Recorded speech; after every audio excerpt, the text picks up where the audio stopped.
கர்த்தருடைய பரிசுத்த நாமத்திற்கு மகிமுண்டாகட்டும். ஆண்டவராகிய இயேசு கிறிஸ்துவின் நாமத்தினாலே அன்பு கர்த்தருடைய பிள்ளைகளாகிய தங்கள் அனைவருக்கும் ஸ்வீட் ஊழியத்தின் சார்பாக வாழ்த்துக்களையும் ஸ்தோத்திரங்களையும் தெரிவித்துக் கொள்கின்றேன். 2 சாமுவேல் புத்தகம் 22ஆம் அதிகாரம் 36வது வசனம். 2 சாமுவேல் 22ஆம் அதிகாரம் வசனம் 36. உம்முடைய இரட்சிப்பின் கேடகத்தையும் எனக்கு தந்தீர், உம்முடைய காருண்யம் என்னை பெரியவனாக்கும். உம்முடைய காருண்யம் என்னை பெரியவனாக்கும். என் அன்பு கடவுளுடைய பிள்ளைகளே, காருண்யம் ஆண்டவருடைய விலைமதிப்பற்ற இரக்கம். ஏன் அதை நான் விலைமதிப்பற்ற ஒரு இரக்கம் என்று சொல்லுகின்றேன் என்றால், அந்த இரக்கத்தை நாம் பெற்றுக்கொள்வதற்கு நம்மில் எந்த விதமான தகுதியும் இல்லை அல்லது உரிமையும் இல்லை. ஒரு தந்தை ஒரு பிள்ளைக்கு அவன் எவ்வளவு கெட்டவனாக இருந்தால் கூட அந்த தந்தை அந்த பிள்ளைக்கு தான் செய்ய வேண்டிய கடமைகளை செய்து கொடுக்கின்றார் என்றால் அவர் பெற்றெடுத்தார் என்பது நமக்கு நன்றாக தெரியும். அல்லது அதே போல் ஒரு பெரிய உறவுகள், மற்ற உறவுகள் இருக்கிறது என்று வைத்துக் கொள்ளுங்களேன். அந்த உறவுகளிடத்தில் இருந்து நாம் ஒரு காரியத்தை பெற்றுக்கொள்ளுகின்றோம் என்றால், ஒருவேளை அவர்கள் சொல்லலாம், என்ன செய்வது, அவனை எனக்கு பிடிக்காது தான், ஆனால் அவன் என் உறவினர் ஆகிவிட்டானே என்று சொல்லுவார்கள். ஆனால் அன்பு கடவுளுடைய பிள்ளைகளே, இங்கே கடவுள் நமக்கு கொடுக்கிறதான அந்த இரக்கம் இருக்கிறதே, அவர் கொடுக்கின்ற கிருபை இருக்கிறதே, அந்த கிருபையை நாம் அடைந்து கொள்வதற்கு நம்மில் எந்த விதமான தகுதியோ எந்த விதமான உரிமையோ நமக்கு இல்லவே இல்லை. காரணம் என்ன? நாம் அவ்வளவாய் ஆண்டவரை மறந்து நாம் தூர போன மக்கள்.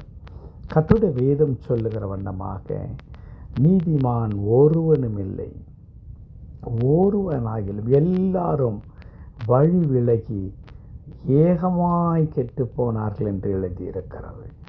கடவுளை மறந்த மக்களாக, கடவுளுக்கு எப்பொழுதுமே முதுகை காண்பித்தவர்களாக, கடவுளுக்கும் நமக்கும் எந்த விதத்திலும் சம்பந்தம் இல்லாதவர்களாக இருந்த நம்மை கடவுளுடைய அன்பு தேடி வந்தது.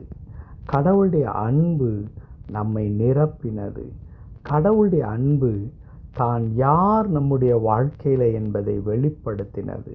அந்த கடவுளுடைய அன்பு இன்றைக்கு நம்மை ஒவ்வொரு நாளும் அழகாக வழிநடத்தி கொண்டே இருக்கிறது. கொடுத்து வாங்கின காரியமாக கடவுளிடத்தில் ஒன்றுமே இல்லை. நீ இதை எனக்கு செய்தாய், ஆகவே நான் இதை உனக்கு செய்கின்றேன் என்று கடவுள் ஒரு நாளும் கணக்கு பார்க்கவில்லை. அவருடைய அன்பின் நிமித்தமாக. ஆகவேதான் யோவான் தன்னுடைய நிருபத்திலே சொல்லும் பொழுது, நாம் அன்பு கூர்ந்ததினால் அல்ல, அவர் முதலாவது அன்பு கூர்ந்ததினாலே இந்த உலகத்தில் அன்பு உருவாகிற்று என்று எழுதியிருக்கிறது.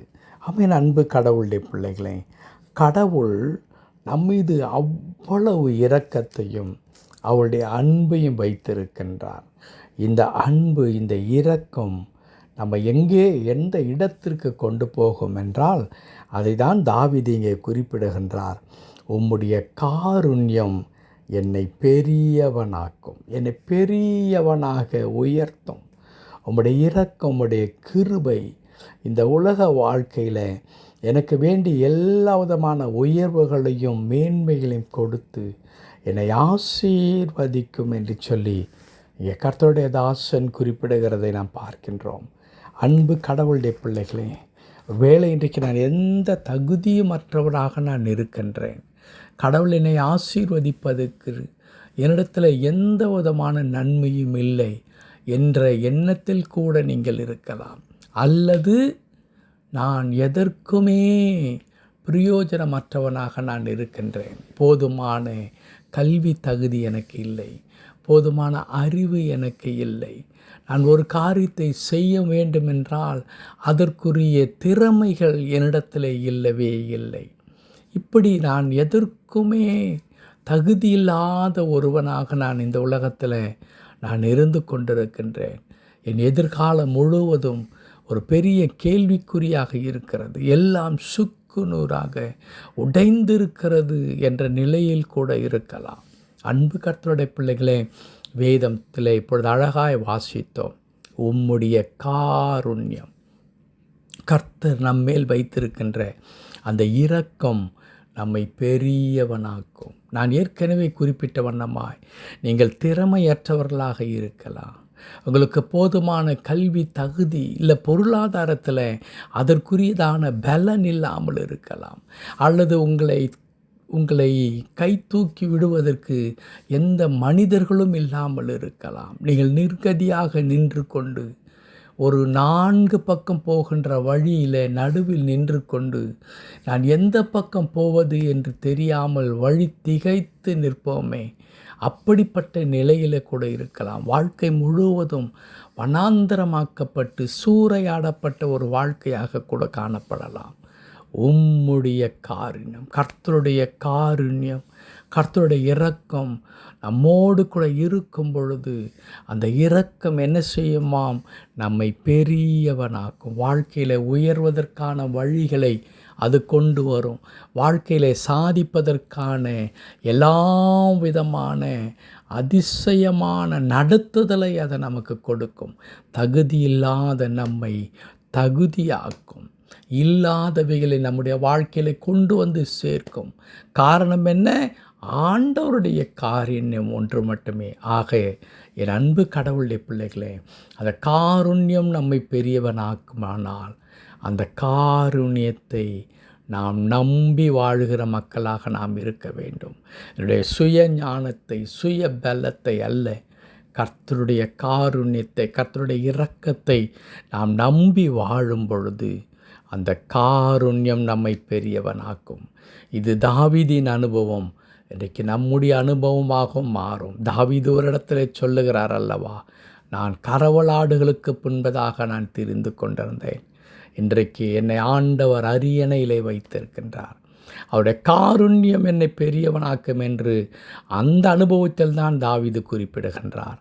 அதே அனுபவம் நமக்குள்ளாக உண்டாக்கும். ஏனென்றால் அதே ஆண்டவர்தான் அவருடைய காருண்யத்தை, இரக்கத்தை நமக்கும் ஒவ்வொரு நாளும் கொடுக்கின்றார்.